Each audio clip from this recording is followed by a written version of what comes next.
reminisce ang buhay sa school. Kahit school bukol kami, and very cool. Andyan ang harutan, asaran sa eskwelahan. Maraming kalokohan, pilit nilulusatan pagdating sa kopyahan. Numero uno, pag nahuli ng teacher, wala nang pero. Umaga-umaga sa koridor ay nambubuso. Kung pumorma kami, laging sunod sa uso. Wala kaming pakialam kahit na ma-expel. During the class, hinihintay tunog ng bell. Papasok lang ng klase para ligawan ng kaklase at ayain na ibang kaklase na hindi umaten ng klase. Ang iba naman, nawiwili mag-join sa frat. Pag hinamo naman ng padasal, sa sakit na papasquat. Mga principal at teacher, kami ay hate na hate. Sa bandang huli naman kami ay gumagraduate. Di ako karapat-dapat mahulog sa'yo ng tapat. Oh, di ako karapat-dapat umibig sa'yo ng di sapat.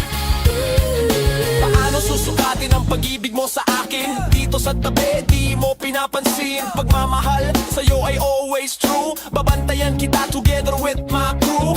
Dito sa college, malimit ay trouble. Bihe pa rin kami at iwas sa rumble. Yaya ng barkada, agad akong sumama.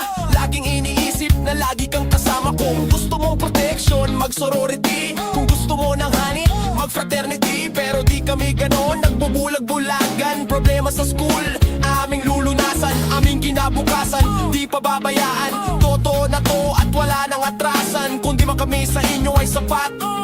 Sa EB Normal College kami ay tapat. Di kayo karapat-dapat mahulog sa'kin at magtapat. Oh, di kayo karapat-dapat mamibig sa'kin ng hindi sapat. Di kayo karapat-dapat mahulog sa'kin at magtapat. Oh, di kayo karapat-dapat umibig sa'kin ng hindi sapat. Ang gagawin, paano susugatin? Eskwelahan ito, karapat dapat ba sa amin? Aming edukasyon, nais naming makamit. Pangarap ng profesyon. Huwag sanang ipagkait, masakit, mapait ang maging isang mangmang. Ayaw namin na mabuhay na walang alam. Fraternity papasukin, magkaroon lang ng mundo. Sa samahang ito, ang galaw laging gulo. Kalokohan, kagaguan, yan ang aming gawain. Ang katulad namin dapat bang sisihin? Mahirap na isipin, mahirap tanggapin. Kung ang eskwelahang ito gusto sa amin tanggalin. Yes sir, opo ma'am, di na pwedeng banggitin. Wala nang re-reviewin, kami pa ba ay gigisinin? Pakiusap lang sa amin lahat ay maging tapat. Ang eskwelahan nito sa amin ba'y karapat-dapat? Di ako karapat-dapat mahulog sa'yo ng tapat.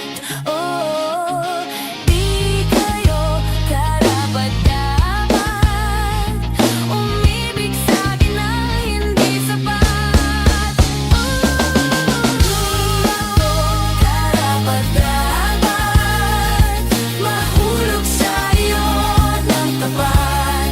Oh, di kayo karapat-dapat umibig sa'kin ng hindi sapat.